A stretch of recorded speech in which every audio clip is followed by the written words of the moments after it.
You've heard the saying, the road to hell is paved with good intentions. Well, it's true. All behavior, whether good or bad, has a positive intent behind it. So when I say people don't do things to you, they do things for themselves, this is what I mean.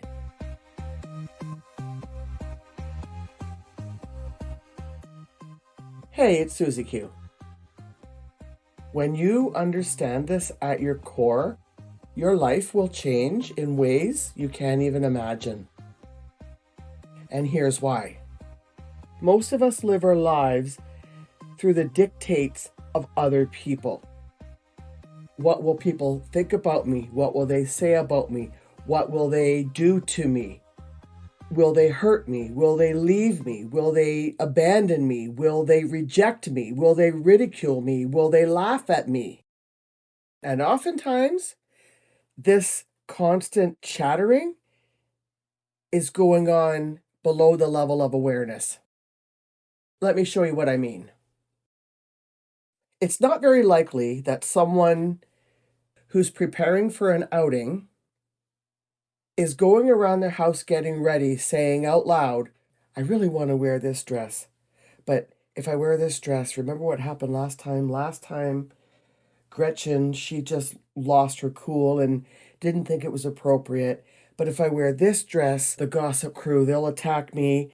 Okay, what about a pantsuit? No, I can't do a pantsuit because it's not feminine enough. Oh, and I really got to watch what I say this time because remember the last time when you said that thing and people were just losing their mind and you got backed into a corner, and or that time when you mispronounced that guy's name and everybody was pissed because they thought you were mocking his name? This is a sliver of the type of dialogue that's happening in your mind all the time. All day, every day, in fact. And for some people, they're quite aware of it and they do their best to mitigate it. But for most people, it's like that pain in your back that you've had for so long that you don't even know is there anymore. But it still directs your behavior, right? You can only bend so far with that pain, but you don't even think about it anymore because you've just gotten used to it. Well, that's what's going on here. This inner voice is directing your behavior and you aren't even aware of it. Using the same example of, let's say you're going out. If one of your concerns, if your inner dialogue is going on about what if I wear this, are they going to laugh at me? That will overshadow what you really want to wear and force you to wear something less controversial or to wear something where maybe it won't draw attention to you. So you don't have these awkward conversations where you might get rejected or laughed at or ridiculed. Now, that right there is an example of an intention,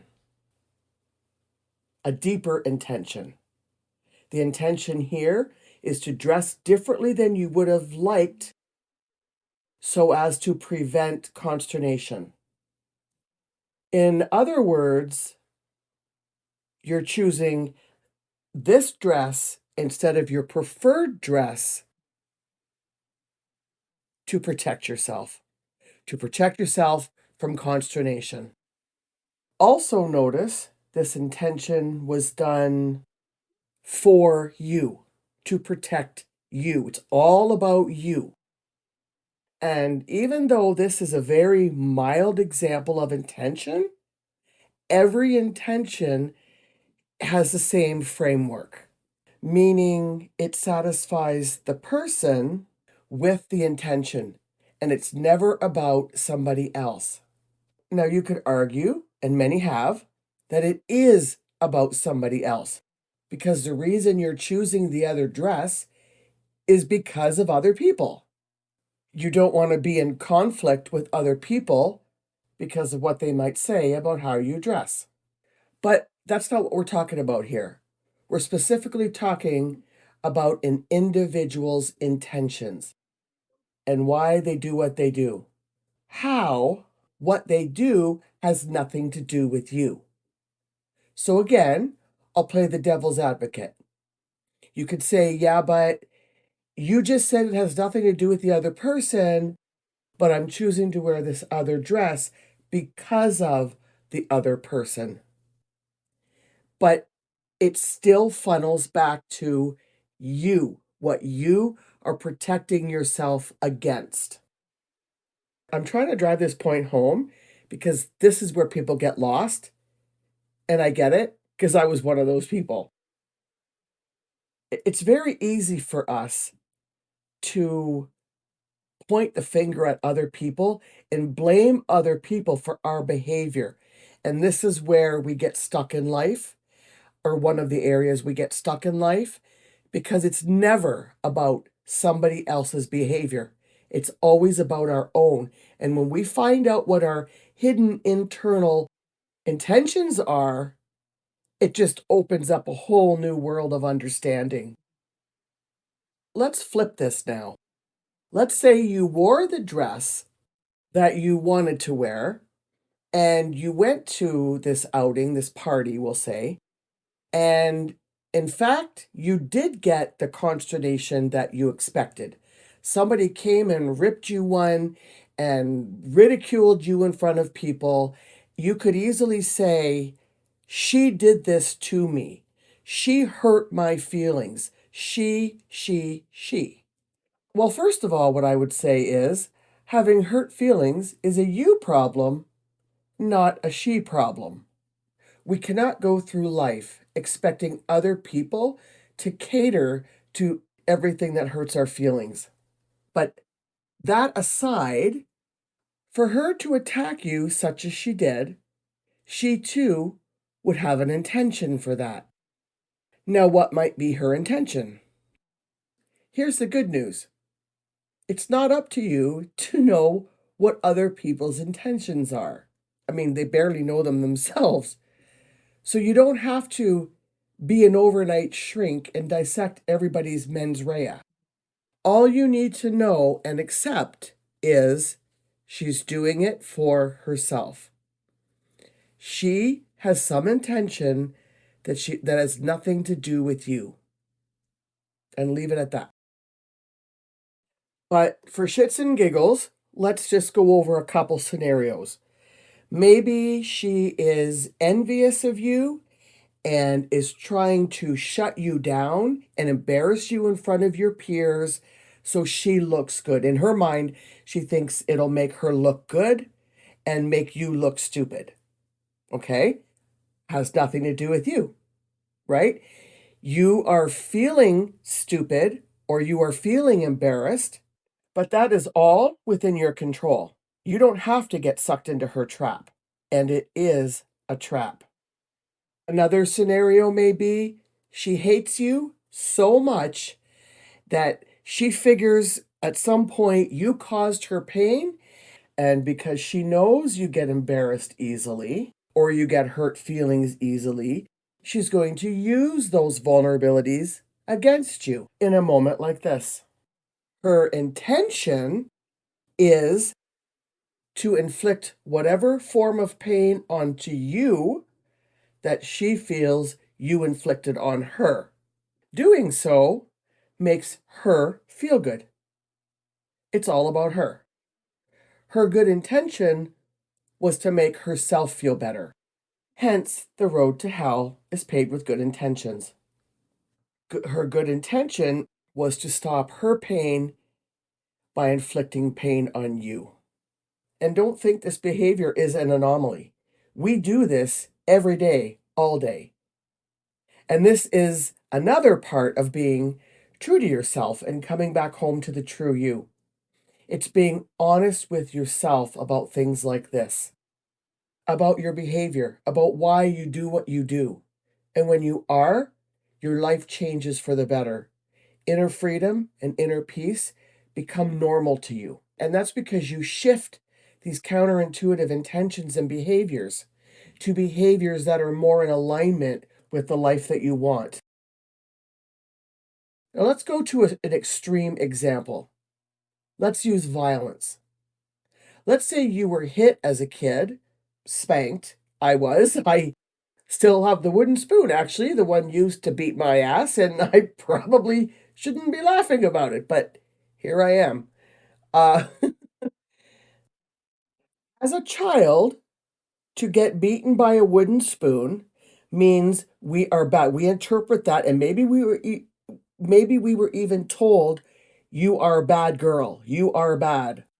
But even if those words weren't said, the interpretation in a child's mind is, "I am bad. Therefore, I deserve this."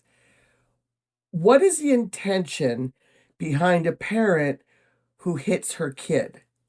Again, there could be 1,000 different intentions, but let's just give a couple of easy ones.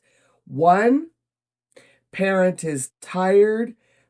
Because they're tired, they're frustrated, and they just want the noise that you're making to stop. So that is an instant solution to their problem. And their problem right now is you talking too much.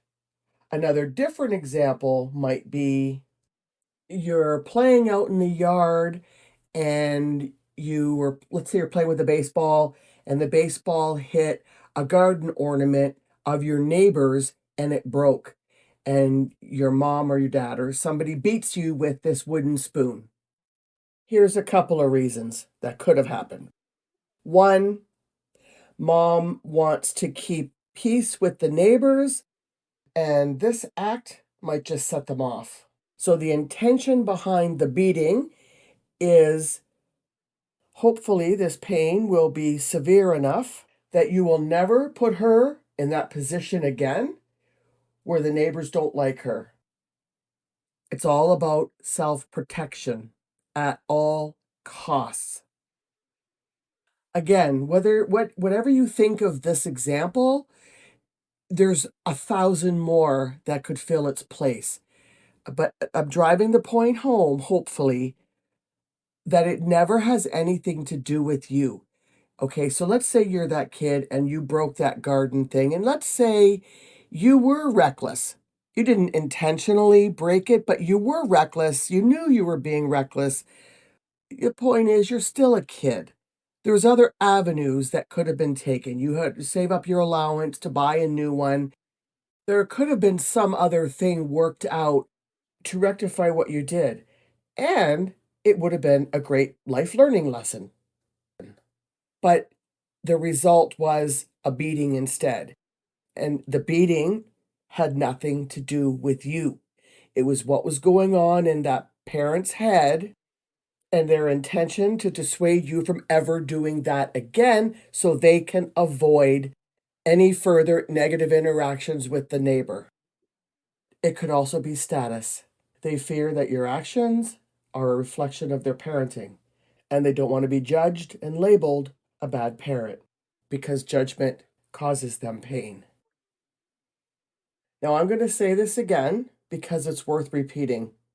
And as I said earlier, this is where people fight me tooth and nail, and I get it because I was there too. The message gets lost in the meaning. So, what I'm trying to explain to you gets lost because people are so hung up on, and again, I get it because I was too. So, no judgment on, but they did this to me. And if you talk to anybody and gave them the scenario that you just went through, they would agree with you. Yes, they did this to you. You have proof. They did this to you. And they did. But they didn't do it because of you. They did it for themselves, for their own protection, whether they know it or not. Now, why is this so important? Because you give your power to them when you let them get to you. Remember, I said earlier, if somebody knows that you get your feelings hurt easily, they're going to use that against you, which means you've given them your power and your permission to abuse you. Here's a personal example of something that happened to me or that I went through many years ago, and it's relevant because it's common. For many, many years, I had a deserving issue. If someone did something nice for me, I had to repay them 10 times over, or I just stumbled in disbelief wondering why would anybody do something so nice for me. And yes, this happened even with my closest friends. The deserving, you might know, is very, very deep issue. So even though I'm loud, boisterous, fun, funny, I say, well, what they say about me is I call a spade, always have, but yet there was always still that deserving issue. And it came out in different ways, and this is one of them.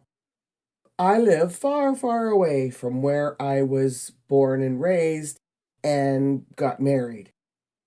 I still have my friends there, and one time when I went back, I stayed with a particular friend and her family. And when we hung out, it was great. We had fun and caught up, and it was just great. It was just like old times, like I'd never left. Now, the reason I was there was because I was visiting my dad in the nursing home. So, what I would do was when I was out, I was out. I didn't go back and forth and come home for lunch. And I was out for the whole day and I didn't come back until maybe an hour before bedtime ish. And my reasoning for that was I didn't want to invade their space any more than I already had. Let's face it, it's awkward when you have a routine in your day and somebody else is there and kind of messes it up a bit, it's awkward. So I didn't want to be in their way. And everything seemed all right when I did come back. We would have our chats in the evenings and then mostly have coffee in the morning and our chats in the morning. And then on my last night there, I think it was about 8 o'clock or something, I got in and it was cold. It was just ice cold. And then the husband, who I was also great friends with, asked me if I could find a ride to the airport with somebody else. And then I knew for sure what the heck happened. I have no idea what's going on here. One of the things we tend to do as human beings in situations like this, or situations that we don't understand, is mind read. And almost every time it gets us in some sort of deep water. Mind reading is when we make a bunch of shit up about what we think happened or what we think their reason was or what we think they're thinking. And then our mind goes wild with that baseless assumption because we don't know.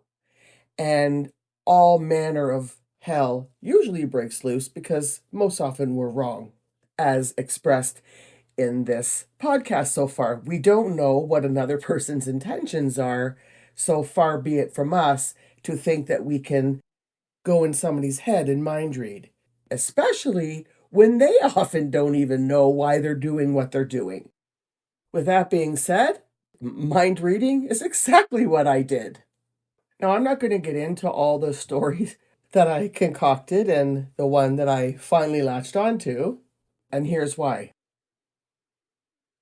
Because I had a massive perspective shift when I had somebody stay with me not long after. They did exactly what I did, and in large part, that was staying away as long as possible. So I did what every non self respecting person does. I took it personally. And my inner dialogue went something like this. Well, isn't that nice? They come all the way here to see me, and they can't even be bothered to spend any time with me.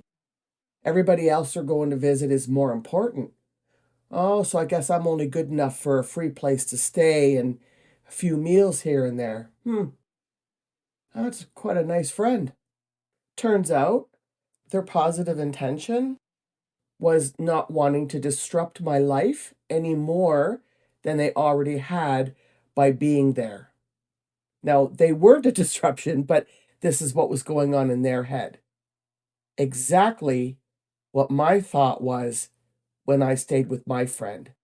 It was having this experience myself that enabled me or allowed me to create distance from their behavior that I internalized as hurtful. In other words, I was given a clear-cut demonstration of my own behavior, which opened the door for me to be able to see life through somebody else's worldview. And you know what that does? It breeds compassion and understanding.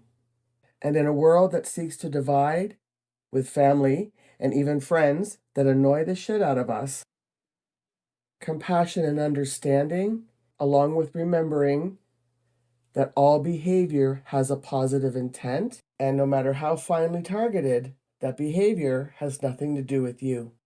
People are doing things for themselves, not to you. Before I go, I just want to make mention of something. I realized that when making mention of my friend staying with me, I said that I did what any person who lacks self-respect would do, realizing after that could have easily been displaced onto me talking about the friend that I stayed with. For her to be upset about the same thing I was upset with means I'm saying she lacks self-respect. Well, I suppose that is what I'm saying. Look, we need to start taking responsibility for our emotions and our behavior. And we cannot live our lives dependent upon other people to make us happy. We've got to find out what makes us happy and leave the rest. Equally, understanding things like this, that there is a positive intent behind all behavior, or as I refer to it, people don't do things to you, they do things for themselves, allows you to maintain personal autonomy and take your power back. Thanks for listening. I'll see you next time.